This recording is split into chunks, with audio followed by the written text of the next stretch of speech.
Welcome to the Books Between Friends podcast. 3 lifelong friends, one shared obsession. Books. From epic fantasy to page-turning thrillers. We dive into the stories we love And the ones we just can't stop talking about. So take a seat, Grab a drink.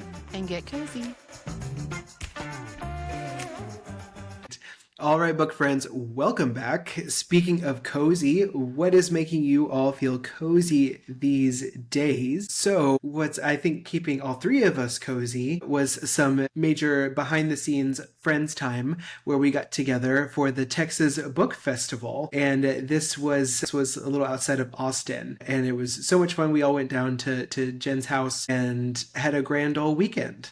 Yeah, it was so much fun. I did not realize how much of a big deal this festival is until everybody, like people that I don't even know on Instagram was like posting about it. Yeah.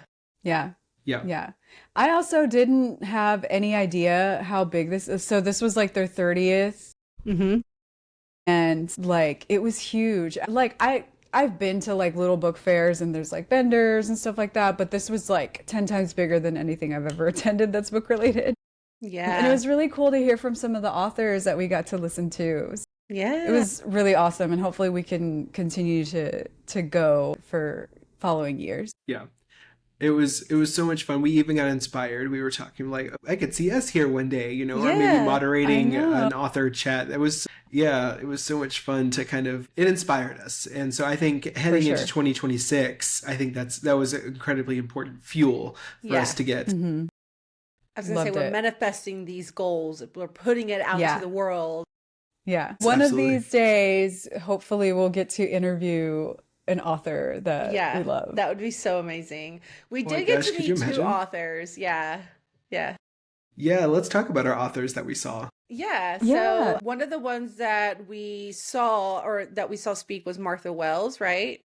Mm-hmm. Yeah. She wrote Murderbot Diaries, right? Yes, the Murderbot Diaries, but she was there promoting her fantasy series. Right. Mm-hmm. So she was one that we got to see.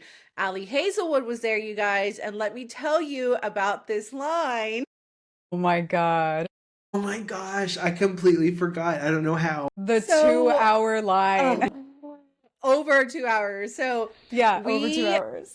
We actually missed her discussion panel because we wanted to get in line because we anticipated that it would be long.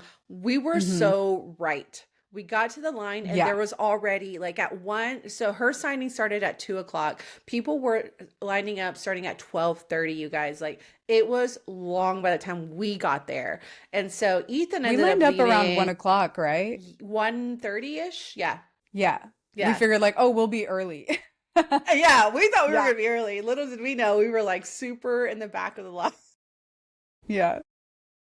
So Ethan ended up going to a discussion panel to save us spots because we thought we were going to make it out of there. We sure did not. We completely did not missed make it out. Yeah. No. And he got to see Adam Silvera. Yes. And I got to see Adam Silvera and Tracy Dion, which I've started. What was her first book? Legendborn. I started it. Yeah. And it's really good and it's captivating. Unfortunately for it, I had just picked up Wolf Song by TJ Klune at the same time. Yeah. And that just captivated me more. And by that time, I had just put it on my TBR. Yeah. But I need to go back to it because after hearing her speak, I was like, ooh, that's right. I do remember about this story. I want to go back and read that now. So I think that's definitely on my more priority list, TBR now. And then Adam Silvera, who wrote They Both Die at the End. And so he was promoting the 3rd book in that installment in that world that he's created. For other titles, he has a lot of contemporary, right? But he also has a fantasy series called Infinity Sun, which is kind of superhuman powers. And so it's a little more sci-fi than it is fantasy, urban sci-fi. So it's pretty interesting. But hearing them both talk was exciting. So I was sad that we missed. Yeah, I was sad that we missed Tracy Dion because I've been really wanting to read her Legendborn series, and it was really cool because one of the other authors that we heard speak, Victoria Aveyard, she actually called her out as another author, a YA author that she really enjoys. So I'm like, okay, like when another author recommends someone, you know they're good. Yeah, So, exactly. Yep. yeah. Yeah. But unfortunately, we had to miss Tracy Dion because we were still in line for Allie Oh Hazelwood. my God. So yeah. Meanwhile, Ethan got to do Right. that. Me and Stephanie were in line. And so what's crazy about the story, you guys, is that we finally made it close to the tent where Allie was. And the lady who was helping with the line situation, she started cutting people off saying, sorry guys, like Allie has to leave in like 30 minutes. She's not going to make it to this point. And so she was like sending people home. And people were upset. Like, you know, everybody's been standing there for a while, but Allie had another signing to go to. So she had to leave. She cut the line right behind us. So Like Stephanie right and behind I us. were literally the last ones to get to see Allie Hazelwood. Yeah. So I got my book signed, The Love Hypothesis. I got it signed by Allie. It was so amazing to get to meet her, but she had to like run. And so it was just such a great moment. Yeah. But our very last panel was probably our favorite, correct? yeah, it Yeah, was I would so say good. so. It was That was so the conversation was good. so good. Yes. So it was with Gosh. Victoria Aveyard and Maggie, what's her last name? I can't remember how to pronounce it. They said it over and over again in the panel discussion too. I think it's Stafewater. Oh, okay. That sounds right. I think Yeah. so. Maggie. Author of The Raven Boys. Yes. Yeah. Yes. Yeah. The Raven They had Cycle, a- right? It's a series, right? It's a series, yes. Yeah. Yeah. They had an amazing discussion, and I had a copy of The Red Queen, so I wanted to get my copy signed by Victoria. So Mhm. after our panel session, we went to go meet her, and she was really cool to talk to, y'all. Like, she was so Yeah. cool. She was so kind. Yes. Yes. Because Jenna was the only one that had something to sign. We were just there accompanying her.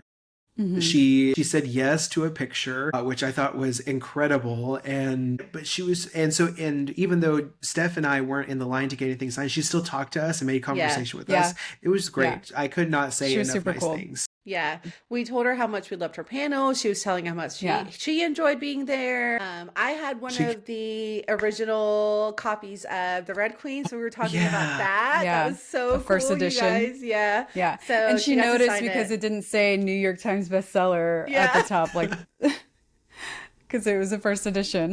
It was so good. So it was just a really great experience overall. Like, we cannot Yeah. wait until we go again next year. But we already said we're paying people to stand in line for us next year. Oh my gosh, for Yeah, real. because we were sad to miss the panels because like we had a whole plan of like the panels we wanted to see, and like we had to miss a couple because of the wait. So Yeah. Well- And we didn't get enough time to go book merch shopping, y'all. Cause like they I had know, oh my tents God. and tents and tents full of just book merch, and like we just wanted to get it all. Yes, it was so cool. I will say though, like if I had any critique, which there aren't many, but like because it was a really good event and it was like a well-oiled machine. Like everything had its Yeah. place. You knew it was Yeah. well mapped out. You knew where everything was. They were thoughtful about the external venues where they would host the panel discussions. Like it was just really well thought out. But the only critique I would have is the vendor. I would appreciate a little more vendor variety because after a while it seemed like they all kind of had the same thing. very similar Yeah. things. Yeah. Yeah. It was funny at the end of it when Jen was in line to get her copy of the Red Queen signed. Me and Ethan ran over to the vendors because it was like towards the end of the day, and we were like frantically buying things that we had seen before and wanted Yes. to get before they closed down. So me and Jen got this matching little romantasy book club hat. Love So it. And if I you're not watching almost us on got one. YouTube, watch so you can see it. And then I got this little book lover clip. So cute. It's so cute on. Like Cute it little is hair really clip. cute on. Yeah. Yeah. I got this Kindle slip or Kindle holder, I guess, Book Lover Society, and I just love the teal color of it. Like, just love it So so pretty. much. Yeah, Gorgeous. I love it. I got some bookmarks too, but they're actually being used right now, so I'm not going to pull them out of my books. I'm not losing my page. Sorry, y'all. That's I valid. did get this That's one valid. that I don't know if I'm going to use it actually as a bookmark, but I just love that it was a sword. So So cute. I'm glad you. I probably love it. I'm glad you actually bought that. Like, I remember Yeah. seeing that. That was really cool. Yeah. So even if you don't live in Texas, because there were people that came from all over the country Yeah. to this They did. festival, Yeah. we highly recommend. So Yes, if you're we really listening do. to us from So wherever worth in the it. US, come down because it's a really worth your while event to go to.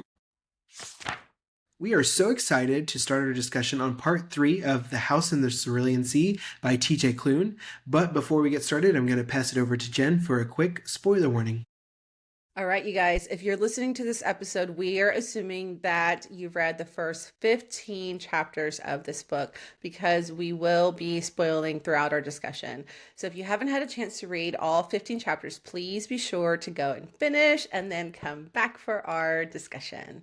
And you guys, if you've been loving our chats, if you've been loving the podcast so far, please, we would really appreciate it if you would go leave us a review on Apple Podcasts. It would really help us out. It would really help our community grow. We're loving the friends we're already making. So just with those quick reviews, it's just going to help expand that community. And we'd love to hear what you think. So leave us a review and we will give you a shout out on our next episode. All right. So as always, before we dive into our 3, 2, 1, I'm going to start us off with a little bit of a summary of what we've read so far. So that way our discussion will make some good sense to our listeners if you're not reading along with us. So as Linus settles further into island life, he continues filing reports to Dicamy, carefully balancing honesty with his growing affection for the Marsyas family. His second report highlights Zoe Chapelwhite, Lucy's unique living situation, and, most troubling, the hostility the Mainland shows toward the children. Meanwhile, his daily observations bring him closer to each child, especially Sal, who shyly reveals the safe haven he's built in his closet for writing. With Linus's help, Sal is brave enough to move his desk to the window, a small but meaningful shift toward opening himself to the world. Arthur visits Linus one evening with a gift from Lucy, a portable record player, and a handwritten mix of vintage love songs. As they talk, Linus suggests something bold, taking the children on an outing to the village. But extremely upper management quickly pressures Linus for stricter, less editorialized reports, and they ask for closer scrutiny of Arthur. Linus's third report praises Arthur's care for the children, but that very night he awakens to some strange magical disturbances. Lucy is having a pretty severe nightmare, or intense nightmare, powerful enough to shake the entire house. But once Lucy is soothed, Arthur promises they can replace the broken records, and a trip to the mainland is officially planned. The village outing is a turning point. Linus is assigned Lucy and Talia during this outing as a chaperone, anxiety-inducing enough on its own, and shepherds them through their allowance-funded shopping spree. Talia bonds with the hardware store owner Helen, who we love, who later reveals herself to be the mayor. Lucy charms the laid-back record shop owner J-Bone, but when the other clerk calls Lucy an abomination, Lucy's power lashes out instinctively. I know, it's a gross moment. Yeah. Their worst moment comes at the ice cream shop, where the owner refuses to serve them and Sal panics into his dog form. Arthur nearly loses control defending the children, but Linus is able to talk him down. Helen steps in, chastising the town's cruelty and promising things will change. We love that. On the way home, Linus receives a thick, unexpected envelope, a confidential file on Arthur, and a key. Reading the file leaves Linus shaken. It reveals Arthur isn't just magical, he's a phoenix. That night, overwhelmed and unable to face Arthur, Linus sneaks to the locked cellar and opens it. Inside is a metal-lined cell scarred with burn marks and tally lines. Arthur finds him there and finally shares his past. He grew up abused in this very orphanage by a cruel master who locked him in this cellar for 6 months. His survival and his nature as a phoenix became both a secret and a burden. Charles Warner, now part of extremely upper management, used Arthur's trauma to climb the ranks and later placed him in charge of Marsyas as a test to see if a magical adult could run an orphanage. He sent Arthur the most impossible children because no one else would take them. Arthur shows Linus his phoenix wings at last, not as a threat, but as truth. Linus realizes Arthur has hidden nothing to manipulate him, only to protect the children and himself. And for the first time, Linus tells Arthur plainly, he isn't just running this orphanage, he's a father to these kids, and they need him. And that's such a sweet moment. I only read 5 chapters, but that was a lot in 5 chapters. Yeah. So now we're going to dive into our 3, 2, 1 to discuss. And just as a reminder, I have already read this one. Love it. So because of that, I'm just going to go ahead and kick it over to y'all and see what y'all thought. So I finished these chapters last night and I was like on my couch just like, I fucking love this book, you guys. Like I was just thinking that like as I'm reading it. So this book makes me want to cry and adopt all the children, like I mentioned in the last episode. The more I keep reading, the more I tear up and the fuller my heart feels every time I see Linus do something to protect and be there for the children. So I just wanted to say that before I started my 3 things. Because I just love it so much. Okay, so the first thing that stuck out to me was Linus's 3rd report. Like Steph said, you know, in the last episode, his reports are really long, and so I'm not going to go into the full thing. There was one thing that he talked about that I really loved that really stood out to me. He started off his reports stating facts, right? 3 reports in, they're more about defending the orphanage, defending the children. And so after Dikembe asked Linus to include more of Arthur in his reports, I love that Linus didn't just simply do that. Like instead he listed off every single one of the kids' accomplishments and he says, you might be wondering, as I'm sure you are, what this has to do with Mr. Parnassus. It has nothing to do with him. It is because of him that these things are possible. This isn't simply an orphanage. It is a house of healing and one that I think is necessary. There was a poet, Emma Lazarus, who wrote, give your tired, your poor, your huddled masses yearning to breathe free. And I just melted for that, y'all. Like, look at him. Like, he's like defending the children and Arthur at the same time. I love it. Yeah. What'd y'all think of that?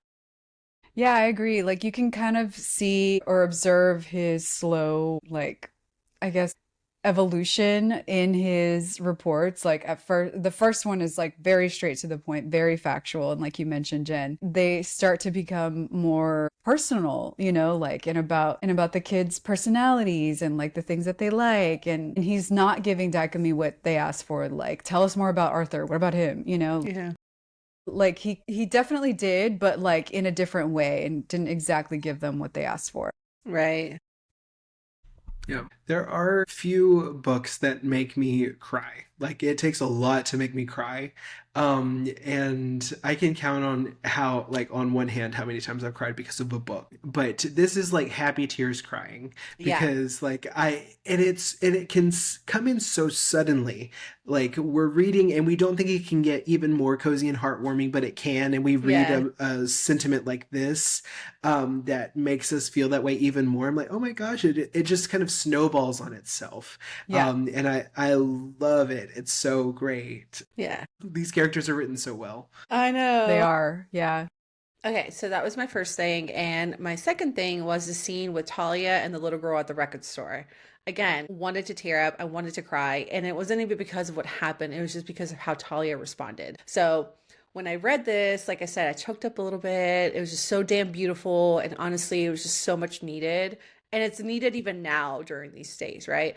So there was a moment where Talia and like the little girl, they were looking at each other and they were like laughing and giggling with each other and they put like their hands up on the windows and they were just having a moment, right? And the mom just being little girls. Yeah. And the mom saw this and like tells her daughter to get away from the freak, you know, talking about Talia, and even spits at the window. I'm just like, how fucking dare you? And so, of course, you know, Linus goes over there to make sure that she's okay. And, you know, she says, it's funny, right? That there's so much hope even when it doesn't seem like it. The little girl, she wasn't scared of me. She was nice. She didn't care what I look like. That means that she can make up her own mind. Maybe that woman will tell her I'm bad and maybe she'll believe it, or maybe she won't believe it at all. Arthur told me that in order to change the minds of many, you have to first start with the minds of few. She's just one person, but so is the lady. Like, she did not feel any type, like she was not upset. She was not mad at the situation. She was just like, you know, there's still hope. And I'm just like, I love that so like, it's freaking much. So how sweet. Mature. And yes. And it's so sweet and yet it's kind of so tragic at the same time because she's been forced to be that mature. Right. And so that's true. So it's a really great moment, but you realize just at what cost it must have come. Yeah. So yeah, I loved that interaction too. And I feel like I just needed to kind of hear that right now too, just like with everything that's going on. Like I just needed to hear that. And I was just like, oh, damn it. So beautiful.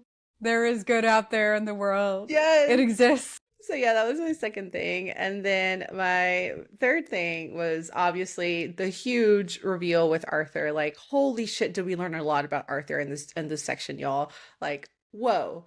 But fuck Daikami for the way they did it. Like, fuck you. Like, that really pissed me off the way they did it. I'm like, you know what? You're so manipulative. Like, out of here with that shit. Sorry about my cursing, by the way. So Please. I think it's appropriate. Lady, we always say it. We just gotta say it. Say what you feel. So I had suspected that maybe Arthur was a little magical. You know, I even think I went to bed one night thinking this. Like, literally, I'm laying in bed thinking, like, Arthur magical? Like, I think he is. He's just so very understanding and perceptive of what the children are feeling, and he knows exactly what to do and say. And typically you get to be that way when you've gone through something very similar, right? You kind of learn to grow from those experiences. So like, we obviously find out that he was also an orphan at that orphanage, and now he's magical. So like, now we're seeing where a lot of his perception is coming from, because he went through all of that. So I kind of thought though that he was a dragon. So when he got like really hot in the ice cream shop, I'm like, oh my God, he's gonna like blow fire. Like, he's a fucking dragon. And then there were mentions before in other chapters when Linus thought he saw an orange flame or an orange light. I'm like, dragon fire, hello. Yeah. So I thought he was a dragon, but being a phoenix, like, how fucking cool is that, y'all? Like, so cool. So cool. So yeah, that was my other thing. Like, I just loved learning more about Arthur in these few chapters. Like, it was a lot. And it makes a lot of sense as to how he reacts to the children too. Yeah, like you said, there was a little bit of foreshadowing that we were going to find out something more about Arthur. You know, like, there wasn't a lot given to Linus in his file, but like Daikami was still referring to his abilities or what he's capable of in the letters that they wrote back to Linus. So obviously there was going to be some kind of reveal. I honestly couldn't think of what it could have been. It totally took me off guard, but I see where you were going, Jen, with the dragon thing. It makes sense. Yeah. I also remember reading this for the first time and thinking dragon along those lines. And but how fierce is a phoenix? Very. Because we don't have a lot of them in fantasy literature. No. Like, we have dragons all the time. We have dire wolves. We have, you know, the great stags, you know, and deer. But we don't get a lot of phoenixes, which is unusual because they're really cool. Like, I think the biggest phoenix outside of this is like Fox from Harry Potter. You know, like outside of that, I can't think of many That was the others. first one I thought of. Actually, the only one I can think of in any other fantasy. So like, even in the fantasy world, they're rare, and he's also very rare in this world. He might be the only phoenix in this world. You know? I love that sentiment that you just said. Even in the fantasy world, they're rare. Like, that's saying something. Like, I love that. I do love too that Linus, like, of course he was upset that he didn't know, like, you know, who wants to be taken by surprise, right? But he didn't get angry with him right away. He was more angry at the fact that he didn't tell the children. He was like, why haven't you told them? And this is where he tells them, like, you're their father. They need to know. And I'm just like, oh my God, how fucking cute. Like, like, how much more meaningful would it be about what you're doing if they knew that you were one of them, you know? Exactly. Yeah. And like, I do get his point of view, why he chose not to share that with the kids. It makes sense. But I also agree with Linus's point of view that like, this would be another level of connection with the kids that I think would be helpful to them to know that he has also gone through the same exact thing that they have gone through. Yeah. And unfortunately, even worse than they have gone through. So you know, that would help them to understand, like, you know, they look up to him. So they could obviously benefit from knowing that they have this shared past. Yeah. Awesome. So such great moments, you guys. I love it all. Yeah. This was good conversation. I love it. So I also wanted to talk more about the cellar. For my first point. So, you know, like, it's like, holy shit, this is heavy stuff that he dealt with as a child. You know, he was basically imprisoned in this cellar for 6 months before he was rescued out of there. And then he was sent to one of those schools that they had talked about with Linus before. So, you know, like, Arthur's childhood was definitely full of trauma, and to think that like he came out of that being the person that he is now is like just incredible. You know, like, the way that people can take trauma and like become something great because of it, or he could have easily gone in a completely different direction. Yeah. being what he is and having the abilities that he does. He could easily have been someone completely different, you know? So kudos to this character for that. But also, obviously, Dicamy and specifically Mr. Warner was trying to manipulate Linus a little bit when he noticed in Linus's reports that he was warming up to the kids and to Arthur. Yeah. Like at first he was just, you know, hinting at like, ooh, what Arthur is and like what he's capable of. But then in the last letter that they sent to Linus where he found out, you know, his past, they were obviously using that to try to convince him, don't get close to Arthur. And they wanted him, you know, they obviously wanted to use that to manipulate him and like get him back on track to what their agenda was for his assignment there. And I was a little bit peeved at first that he started to think maybe I am being used by Arthur because he's also a magical being. And I was just a little bit upset that he brought that up. Almost believed it. Yeah. But in the end, I don't believe that he thinks that now, you know, once they had their conversation after he went down to the cellar and Arthur went down there too, and they talked about his past and stuff like that. I don't think he does anymore. He, like, Mr. Warner almost got Linus with that, you know? But anyway, what did you guys think about that conversation they had in the cellar? Yeah, no, again, like I said earlier, like, fuck Dicamy for how they did it. Like, obviously, like you said, they saw that he was getting very personal with the kids and with Arthur, and they wanted to prove that they were right, that Arthur can't manage an orphanage. They want to show that no, he is dangerous just along with the other kids. Like, they're all dangerous. They shouldn't be allowed to be living in this house, right? And so, like, fuck them for trying to do that. But good for Linus for like holding on to everything he's learned so far, you know? And again, I would be upset too if I found out this big secret. Like, I feel like that was valid for him to feel. I feel like it was, you know, valid that he felt that way because it is a huge secret, and it is something that would have been nice to know, because it's like the whole time he's on this island, he's learning all these secrets that should have been shared with him before this visit, right? Yeah. And so, like, but that's more on Dicamy, I think. Well, of course it is. Yeah. But yeah, no, like I don't know. I love their little interaction. I hate the way it ended, but I love their interaction. Yeah. I think it goes to that. No, just lost what I was going to say. Dang it. Maybe it'll come back. Yeah. Okay, and then my second point that I wanted to bring up came in chapter 12, when Zoe and Linus went back to town so that Linus could mail another report to Dicamy. At the post office, he asked the postman if there was any correspondence for him, and the postman did hand him a letter from Mr. Warner. And after he read the letter, Zoe noticed that he was like, his demeanor had changed a little bit, and she asked him if he was all right. And so I wanted to point this out because I felt like this was a little bit of a turning point for him. So Zoe asked, "Is everything all right?" "Fine," he said. "Doesn't seem like it is." "Nothing to worry about," he said, overbright. "Let's go home, shall we?" "Home," she said. She agreed quietly. So I just noticed that, like, out of nowhere, he just called it home. So, like, he's starting to feel more at home here on the island and with the kids and with Arthur. So yeah, that was just like a heartwarming moment, and just like a small fleeting moment. Like, they didn't even address it afterwards, but I love that.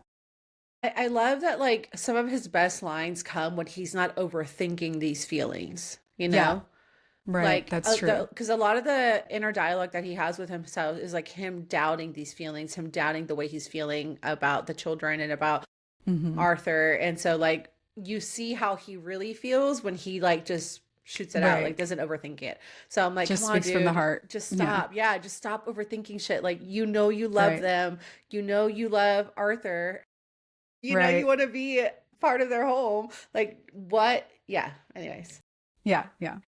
I think he's coming around. It's just so subtle. Yeah. It's just so subtle. Like, let's go home. Yes, home. Yeah. Like, I just love it. And then I did remember what I was going to say about Arthur. Okay. Is that, you know, with his background, I think we were talking in our last episode that we were wondering why he does what he does for the kids. Like, why does he do these little routines and things like at the dinner table asking them about their day and stuff like that. And I think it goes to show what we now know, that it just he probably comes at it from a point of view of this is what I wish I would have had I not what he gone through needed this, as you a know. child. Yeah. Yeah. So I think he tries to project the exact opposite of what he received. Which is Yeah, great it's like because healing for him to do that for his kids. yeah. Well, and it's great because sometimes people from traumatized homes become abusers themselves because that's Right, all they know. And so right, he yeah. took the They just opposite and repeat the cycle. yeah, so I love it. Yeah, it's awesome. And then my last point is going to bring it back to the conversation in the cellar that they had. At one point, Linus couldn't understand why Dicamy would let Arthur reopen the orphanage. And then Arthur says to Linus, "Guilt is a powerful tool. For all I endured here, it would fall back on Dicamy if word got out about it." They thought they could use it as leverage. So last time I brought up, like, why are they paying the villagers to keep quiet about the orphanage and stuff? So, now we know that Dicamy is basically trying to use that money to to cover their butts and make sure that it doesn't get out the abuse that happened under their watch, because it was an orphanage that was overseen by Dicamy, and the person in charge before Arthur, who was actually overseeing Arthur, abused him and actually basically imprisoned him in that cellar for 6 months because he was trying to get a letter out to Dicamy about the abuse that him and the other kids were experiencing. Yeah. And when that person found out, that's why he locked Arthur up in the cellar. So Dicamy doesn't want anybody to know about that abuse. So now we know why there's this hush money going on. Yeah. It makes sense. I mean, if I were the government, right? I wouldn't want people to know that I fucked up in a huge way. Right. Yeah. Even though you should own up to your shit and make it better, but that's not how that people do, Yeah. They just want to brush it under the rug. But I wanted to point this out because I feel like knowing this now, this could be a turning point for Linus, because up until now he's been so steadfast that no, Dicamy is here for the safety of the children and they have the kids' best interest at heart. But clearly, knowing this now, they don't, and he can't deny that they don't because of this. So I feel like that's gonna change some things around for Linus, I hope it does, because his comment that he made at the conversation that they were having at the cellar is that he still plans on leaving no matter what. I know, yeah. So that breaks my heart a little bit. I think that's not going to end up being what happens. So yeah, we'll talk about it. I'll talk about that during my theory and prediction moment. So yeah. Goodness. All right. So for my 3 things, I felt weird typing this. I was like, can we just say how endearing we have made a child Antichrist? That just was so weird to type out. But he has these really sweet moments. He has nightmares, y'all. And the poor guy, it's so intense that it affects the whole island that they're on. What is he dreaming about? But yeah, I felt weird typing that out. But he's such a great character. The author makes you look at him as a child, which you should look at him as a child, not as you shouldn't look at him as what his power is or who his family is or was, You should look at the fact that he is a child just learning. And so under the right person, he could be good. It's like the whole concept of nature versus nurture, right? Exactly. Yeah, I was thinking the exact same thing. Yeah. All right. And the next one, we already touched on already, but the reveal of Arthur. I guess I was just wondering if Linus should have had some type of clue, right? So I don't know, I may be making it up, but I thought he was wondering at the beginning when he's first on his way why the master of the orphanage had a file included with the rest of the kids. I may have made that up. I thought I remembered it, but if I did make that up, I'm wondering if it is common practice to have the master of the orphanage registered in a file if they're not actually magical. So I'm wondering if that could have been the clue. That's I should suspect something about him because this isn't usual. I don't see the master included in these files usually. Yeah. I thought that he wondered why the file wasn't bigger. So I think that it is common practice to include a file on the master just so that you know who's running the orphanage. Because he was upset that it was a single page, remember? Right. So even, I guess that may even be more suspicious in my mind. Like, he's the master, and I usually have all of this information. Why don't I? But and he so did question that it. also could have been a clue. Well, that could have been a clue as to why, I guess, that he doesn't have that much information. So maybe that's why he wasn't as upset, because he was like, he knew something was off. Yeah, that's what I was thinking. He just didn't know what was off. Yeah. And Daikomi also was kind of like dropping breadcrumbs in the letters that they were sending back to him with like Arthur and what he's capable of, Arthur and his abilities. And so like, I'm sure he had an inkling there was something going on with Arthur, obviously. No, for sure. Yeah. But yeah. All right. Yeah. And then my third thing that I think probably segues into some of the other things that we want to talk about is the outing to the mainland. Yeah. And I loved this whole experience for all of them, even though some of it was hard. You know, like if we're talking about it specifically from a writing standpoint, because this is a cozy fantasy and the stakes aren't truly that high as we read in other stories, you know, you have to have some type of conflict, and this is it for them. This is like a perfect conflict for them. And so it's really satisfying to read it, even though it's kind of heartbreaking at the same time, because they're kids and they're experiencing these like prejudice against them, and they don't know, they have to make sense of it. And so I think a lot of us identify with the idea of being outcasts, and we don't want that for anyone, especially children. Yeah. And so it's interesting to read. I even think that the children handled this way better than the adults did, by the way. They did. Yeah. I think that is a perfect sentiment. Yes, absolutely. Like that moment you mentioned with Talia and how like she reacted better than any adult would have, than probably any of us would have to the same situation. You know, like and like even Lucy and what happened at the record store. Like, yeah, he defended himself, but then he just like kept going on and like looking at records and like having a great time. It didn't let him ruin his day, you know? Exactly. Yeah. Despite all that. Yeah. I thought that was pretty funny. And like we talked about last time, it's something that was necessary for them to be able to handle the fact that they're not always going to have a positive interaction with the public. Right. And like that's exactly what they encountered with this outing. Like that was a great example. Most of it was great, but some of it was not, you know, and they did really well. I think it was a success. Yeah, I think so too. All right. Yay. I love that. That's such like, it was a great experience to read. I liked that, seeing just all of their different reactions. All right. So those were our 3 moments that stuck out. Now we're going to transition into our 2 character moments. So I'm going to kick it back over to you. So the last episode, I thought that I was going to talk about Linus again, but there was a lot of different character moments happening in these few chapters. So like there was a lot to pick from. And the first one that this one just really touched my heart so much was Sal, y'all. Like, so I don't know if y'all remember, but in the first episode, Ethan asked us who we thought Linus would have the most trouble connecting with. And I said Sal.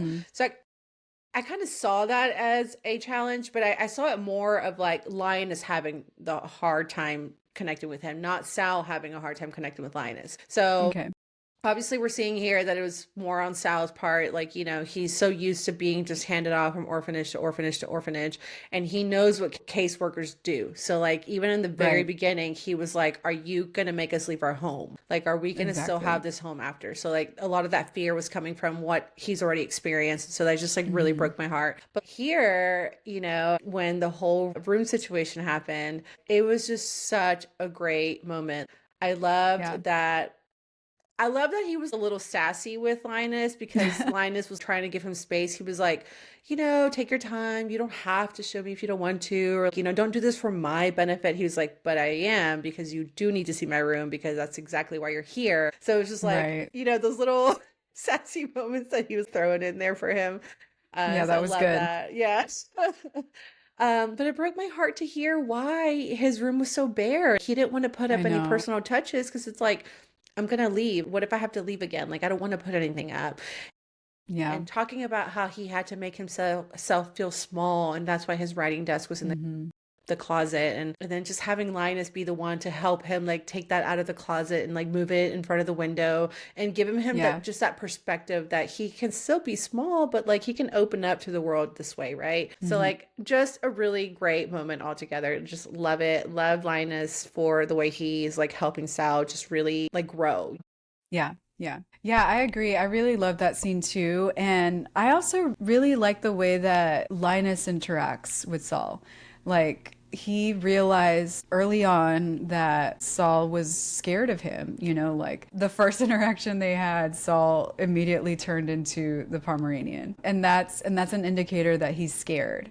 And that's what he does when he's experiencing fear. And so like he took that information and then like approached Saul like really with like a lot of kindness, let him lead the conversation. When Saul offered to show him his room, he said, he even asked him, like, did anyone tell you to do this? Like, I don't want you to do this if you're not ready, like only if you're ready. And he kept checking in with him, making sure that he was comfortable with everything. And I thought it was so great that in the end, like you said, he asked him to help him move his desk out in front of the window outside of the closet. So that was awesome to see. And I love that it came full circle at the ice cream shop, but like that after that guy tried to deny them service and he got scared, it was Linus that got him to come back into his human self. And I'm like, I know, that's such a great moment. That was really cute. Yeah, Sal was one of mine, so I'll just kind of extend the conversation here so we don't, talk too much on it. Sal, if I were one of these kids, I would have been Sal. Like, I was incredibly shy growing up, especially after I was bit by the dog. Yeah. I had, 60 stitches in my face and 11 on my forehead, Oh my gosh. So for the longest time, I was 4, and for the longest time, I did not talk to anyone except my teachers and my family. Yeah. So I incredibly identify with Sal so much. But I also love how Linus just learns to appreciate just how big of a deal it was for Sal to let him in like that. Yeah. Like, that's a huge win. Yeah. And so I loved that he appreciated it and he knew it for what it was. Such a great person altogether. Like Linus is just so great. Mm-hmm. I don't understand how he was so okay living alone for so long after all these interactions. Like, how did you become so paternal, Yeah, and that's seemingly such a short time. Yeah. Yeah. Okay, so my second character was Helen. Come on. Yes. Like, you fucking go, girl. Like, I love her. Loved it. Well, first, like, I loved her interaction with Talia, right? Like, she just got her to open up. They connected right away. But, like, I loved when she showed up at the ice cream shop. Like, I was getting fucking pissed with Norman. I was like, fuck you, Norman. Like, get out of here. Like, these are children. They just want ice cream. Like, what are you doing? I know. And so I just love that she was just like, you know what? Get out of here. I'll do it. Get out. Get out. That was awesome. Yeah. And I love that she ended up being the mayor. Like, honestly, that was a little plot twist that I did not see coming. So I was really happy to see that. So I love it. And I just love that Linus called her out on her shit about not stepping in sooner.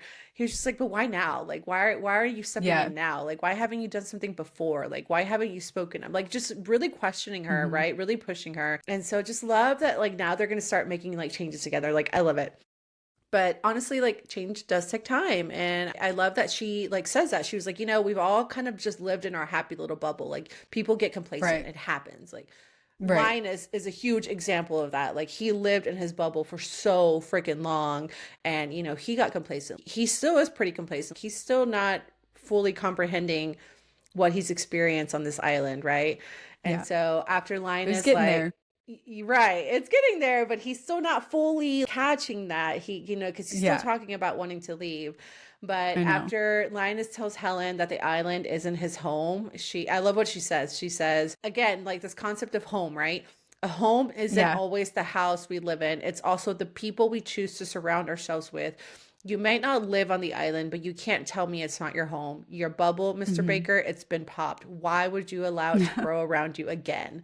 I'm like, yes, girl. Yes. Tell him how it is. Like, loved that moment. Loved Helen. Yeah, me too. I also really liked her immediately because when they went into the hardware store, like at first she was surprised to see that they were even in town.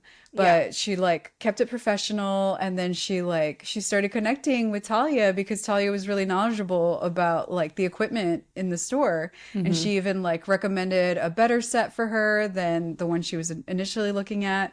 And then I loved at the end that she asked if she could come to the island to see her garden.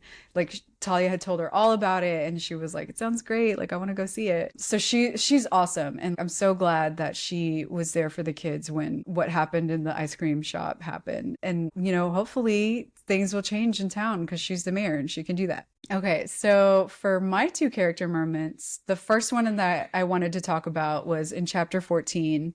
This is when they're at the record store and Lucy is getting along so well with J-Bone at the record store.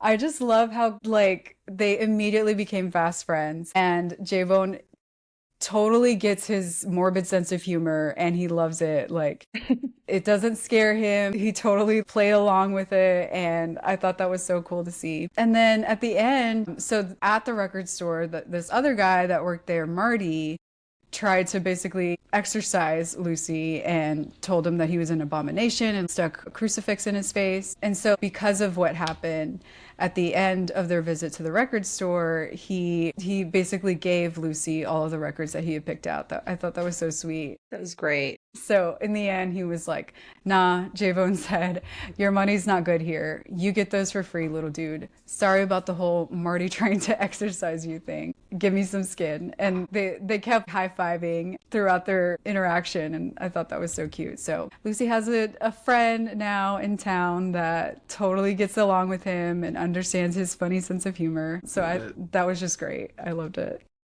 And I feel like we all know a J-Bone, like yeah. When we were growing up, we all knew that guy that, was nice to everyone because he was super high. Right.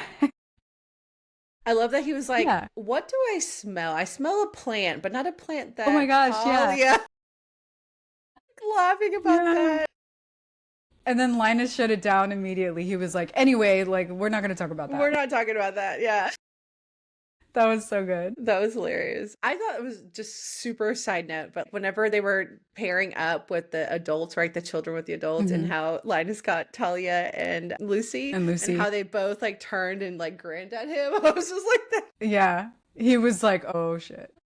I totally picture that like, Right. I know, it's like when I was saying last episode, like Mr. Baker. Yeah. Yeah. Because they know. That's probably exactly how it went down. Yeah.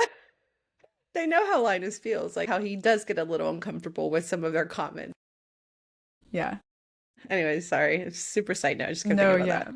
That was funny. And then the second character moment that I wanted to point out was at the end of chapter 15. So this is at the end of the conversation that Arthur and Linus had in the cellar. I just loved what Arthur said to Linus. He said, you're too precious to put into words. I think it's like one of Theodore's buttons. If you ask him why he cared about them so, he would tell you it's because they exist at all. Stop it right fucking so now. Sweet. That's like a quote that everyone's going to get tattooed on them. I know, right? It's such a sweet moment. It's like you're one of Theodore's buttons. Still a button. Yeah, so sweet. All right.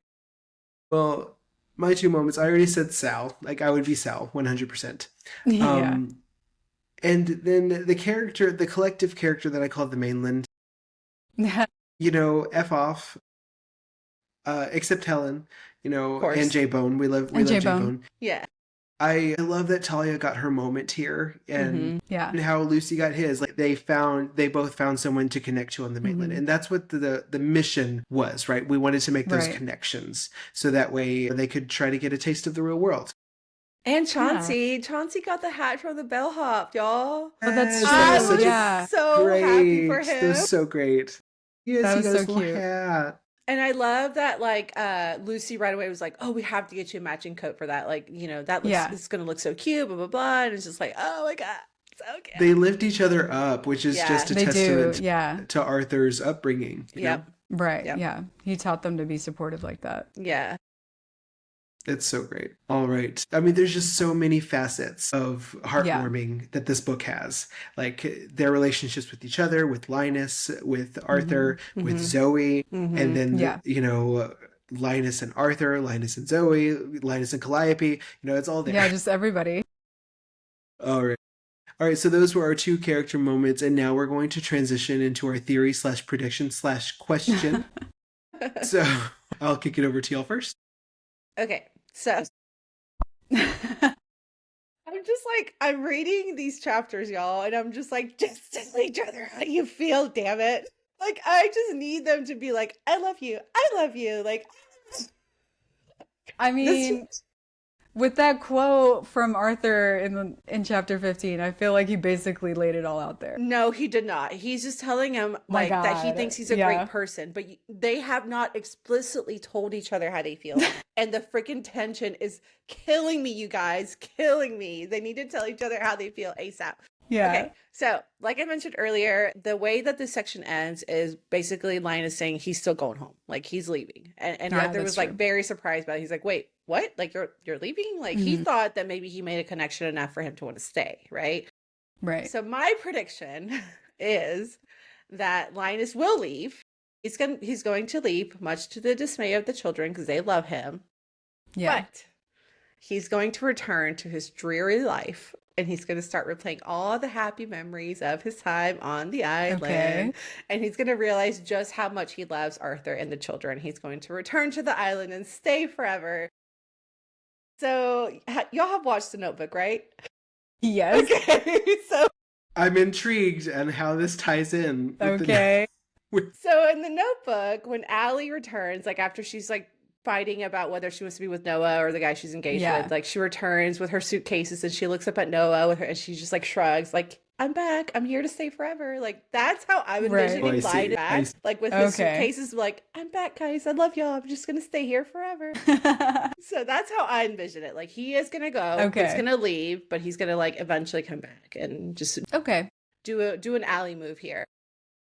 I can see that. It's oddly specific. It was literally what was playing out in my head as I'm thinking about Linus. I'm like, he's totally going to leave, but he's going to come back just like Allie did with Noah. Like she came back. She did. Well, okay. Mine's not much different than your prediction. Again, we all see where this is going. Yeah. Like, I didn't personally think that he was going to go home and then come back. I just think he's going to stay. And like you said last time, Jen, like maybe they can stay together and then adopt the kids and then they'll just be a happy family instead of an orphanage. Please. Instead of an orphanage. I love that. All right. So my question for you two, I'm going to bring it back to the kids. Okay.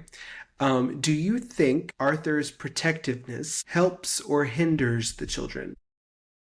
Well, clearly it did not hinder them because they were well more prepared to handle that whole trip than the adults were. That's true. Yeah, they handled that way better. Like they took literally every single one of Arthur's life lessons that he's thrown at them and like they literally applied it. And they're children, y'all. Like these are kids. Yeah. And they were able to apply it in real time. And so I think that yes, he's being protective. I don't think it's hindering them though. Like I still think that he's still trying to instill those life lessons while at the orphanage. Yeah. Would he have done that without Linus's intervention? That's the thing. So I was going to say like not totally the opposite, but you know, like, yes, obviously Arthur has prepared them for the real world and like instilled some really great values in these kids and they're able to handle themselves out in the real world. But it does no good if they can't actually apply it. So if not for Linus, when would they have been able to actually exercise those skills that he gave to them? Yeah, very true. Love it. Love it. Makes me feel like I'm having book club discussion. We are. Because we are a book club. All right, book friends, that was the end of part 3 of our deep dive on The House in the Cerulean Sea by TJ Klune. But let's keep this discussion going. We are Books Between Friends pod on all platforms. And we just want to keep hearing what you guys thought. What did y'all think about the trip to the village? What do you think about some of the cozy moments that we're reading about? What has been your favorite cozy moment? So we can't wait to hear from you guys. And thank you guys so much for interacting with us. All right. So next week, grab your cozy drink, fluff your blankets and get ready because we're heading back to Marsyas Island one last time. In our final episode covering chapters 16 through the epilogue of The House in the Cerulean Sea, we're diving into the moments that made us emotional, the lessons that hit way too close to home, and the cozy, heartfelt ending that wrapped up this magical story. We can't wait to chat through every last detail with you. See you by the sea, friends.